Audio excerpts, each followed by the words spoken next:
kenapa kita butuh yang namanya asuransi? Pentingnya anak muda untuk punya asuransi.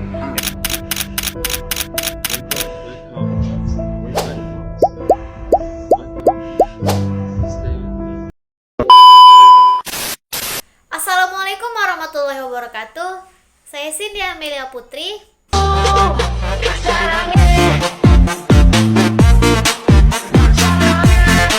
Sebagai moderator dari kelompok saya yang beranggotakan Khadijah Nuraini,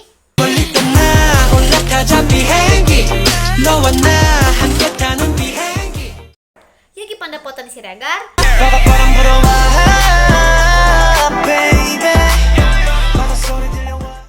dan Awaludin.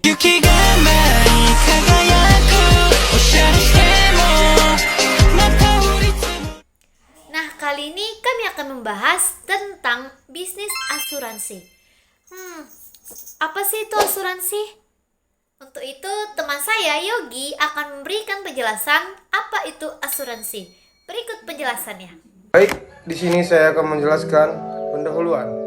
Industri asuransi merupakan bagian integral dari sektor keuangan yang berperan penting dalam memberikan perlindungan terhadap risiko finansial yang tidak terduga.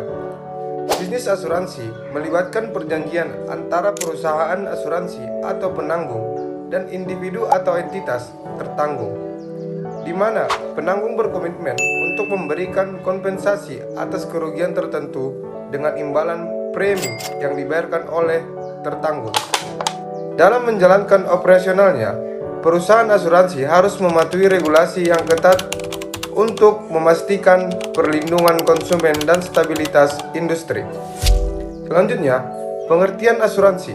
Asuransi adalah suatu perjanjian antara dua pihak, yaitu perusahaan asuransi dan pemegang polis, di mana pihak pemegang polis membayar sejumlah premi kepada perusahaan asuransi sebagai imbalan atas perlindungan terhadap risiko tertentu.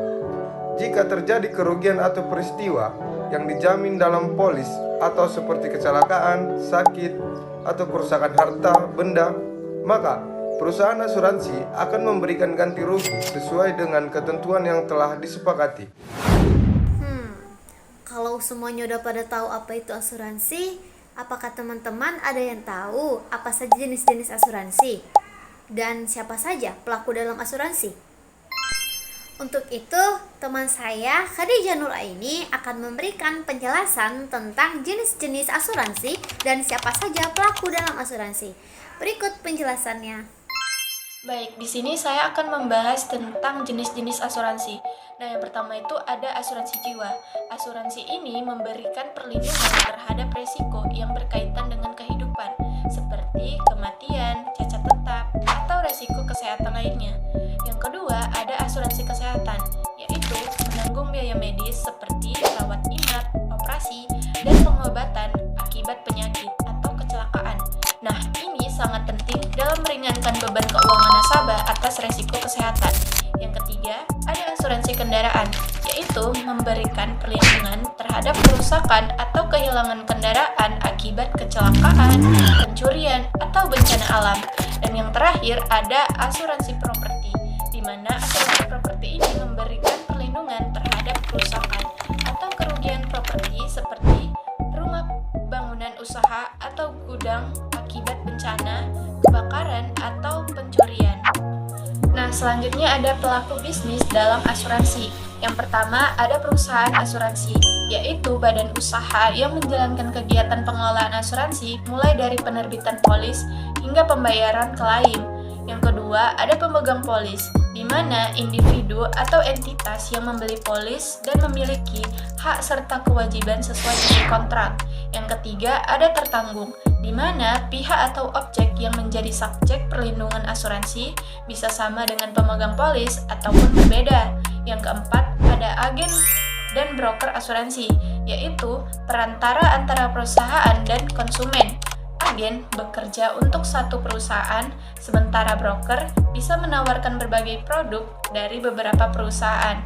Dan yang terakhir itu ada reasuransi, di mana perusahaan yang memberikan asuransi kepada perusahaan asuransi untuk menyebar risiko yang terlalu besar bagi satu entitas. Gimana? Udah pada nyatat kan jenis-jenis asuransi yang dijelaskan tadi? Oke, next, pembahasan berikutnya kami akan membahas tentang manfaat asuransi. Pembahasan kali ini akan saya bahas sendiri. Nah, adapun asuransi memiliki beberapa manfaat bagi masyarakat loh. Di antaranya yang pertama, memberikan perlindungan finansial. Nah, jadi asuransi hadir untuk memberikan perlindungan bagi masyarakat, baik individu ataupun keluarga, dari beban biaya yang besar akibat kejadian yang tidak terduga. Misalnya nih kayak kecelakaan, kebakaran, sakit, dan lain sebagainya. Yang kedua, meningkatkan kesejahteraan. Nah, jadi asuransi dapat mengurangi beban keuangan dan memberikan solusi untuk biaya medis, pendidikan, dan kerugian materi lainnya. Yang ketiga, yaitu meningkatkan pertumbuhan ekonomi. Nah, jadi dana premi yang dikumpulkan oleh perusahaan asuransi nantinya akan diinvestasikan ke berbagai sektor seperti infrastruktur, pasar modal, dan bisnis lainnya, sehingga ini meningkatkan pertumbuhan ekonomi nasional. Yang keempat, yaitu meningkatkan kestabilitasan sosial. Nah, jadi asuransi dapat mempercepat pertumbuhan ekonomi masyarakat pasca musibah, sehingga mencegah terjadinya konflik atau ketimpangan sosial akibat kerugian yang tidak tertanggung. Next, kami akan memberikan 3 contoh kasus asuransi yang terjadi di Indonesia, di mana kami mengutip putusan perdatanya dari website resmi Mahkamah Agung. Untuk kasus pertama, saya akan membahas tentang kasus tindakan pidana korupsi dan penggelapan dana asuransi yang dilakukan oleh mantan Direktur Utama PT Asuransi Jiwa Bersama Bumi Putra, yaitu Suseno Haryo Saputro, di mana beliau dituntut atas dakwaan melakukan tindakan pidana korupsi dan penggelapan dana perusahaan asuransi secara bersama-sama dengan cara mengalihkan, menjaminkan, dan mengagunkan tanpa hak kekayaan perusahaan, sehingga merugikan keuangan negara. Nah, objek yang terlibat adalah dana cadangan dari program asuransi rawat inap dan pembedahan plus atau ARIP milik Perum Perhutani yang dikelola oleh AJB Bumi Putra. Nah, dalam transaksi mencurigakan ini mencapai 47 miliar rupiah. Nah, atas perbuatannya, Suseno dituntut 15 tahun penjara atas dasar UUD Pasal 3 UU RI nomor 31 tahun 1999 sebagaimana telah diubah dalam UU nomor 20 tahun 2001 tentang pemberantasan tindakan pidana korupsi dan pasal 55 ayat 1 KUHP tentang pernyataan dalam tindakan pidana. Nah, hasil keputusan Mahkamah Agung menolak kasasi dari terdakwa dan pengadilan tingkat sebelumnya menyatakan bahwa terdakwa tetap bersalah dan tetap berlaku, sehingga terdakwa tetap dijatuhi hukuman pidana yang telah disampaikan sebelumnya. Kasus berikutnya akan dibahas oleh teman saya, Awaludin. Saya akan melanjutkan materi kami yang membahas tentang hukum bisnis dalam usaha asuransi. Di dalam materi kami ini kami mengambil 3 studi kasus, yang dimana studi kasus pertama yang sudah dijelaskan oleh saudari Cindy, dan selanjutnya studi kasus kedua dan ketiga yang akan saya jelaskan sendiri. Itu studi kasus kedua adalah yang terdakwa PT Asuransi Jiwa Megalife cabang Pontianak dituntut atas dakwaan perbuatan prestasi karena menolak membayar klaim manfaat asuransi jiwa atas nama tertanggung Sisilia yang telah meninggal dunia. Meskipun seluruh persyaratan telah dipenuhi oleh penggugat, yaitu Milo Herlina. Objek klaim pembayaran asuransi jiwa sebesar 300 juta rupiah atas nama tertanggung Sisilia, keponakan dari penggugat.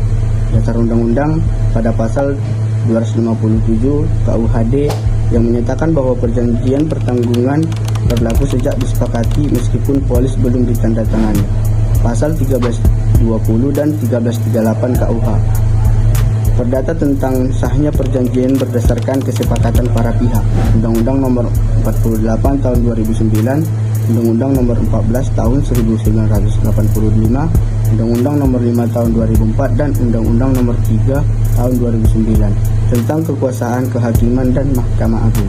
Hasil keputusan, Mahkamah Agung mengabulkan kasasi dari Milo Herlina, membatalkan putusan Pengadilan Tinggi Pontianak nomor 59 pada tahun 2010, mengembalikan putusan Pengadilan Negeri Pontianak nomor 20 pada tahun 2010, menghukum tergugat untuk membayar yang pertama ganti rugi sebesar 300 juta rupiah secara tunai, yang kedua biaya perkara, dan yang ketiga menyatakan tergugat telah prestasi.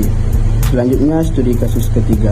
Terdakwa Sunia, ahli waris dari almarhum Juanda, digugat atas dakwaan menggugat PT Mandiri Tunas Finance dan PT Asuransi Jiwa Inhel Indonesia karena menolak klaim asuransi dan tetap menagih sisa kredit serta menahan BPKB kendaraan almarhum Juanda.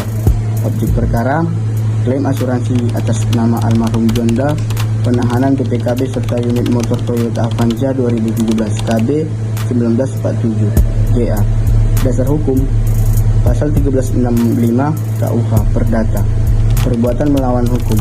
Hukum perjanjian pembiayaan konsumen, Akta Jaminan Fidusia, prinsip keadilan ex equo ex bono. Hasil keputusan, tergugat 2 dihukum membayar manfaat asuransi kepada tergugat 1. Tergugat 1 dihukum menyerahkan BPKB mobil kepada Sunia tanpa syarat. Tergugat 1 dan 2 dihukum membayar biaya perkara secara tanggung. Kesimpulan dari materi kami ini adalah bisnis asuransi merupakan sektor penting dalam keuangan yang memberikan perlindungan terhadap risiko finansial melalui perjanjian antara perusahaan asuransi dan pemegang polis.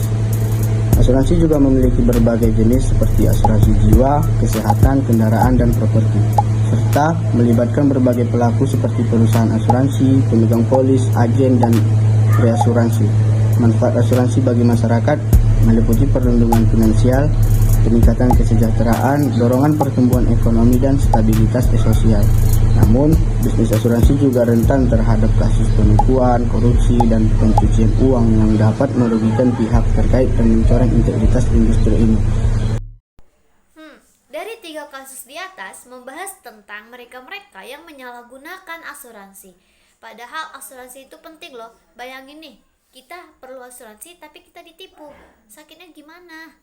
Semoga video ini dapat memberikan wawasan bagi teman-teman semua. Sampai jumpa di video berikutnya. See you next time.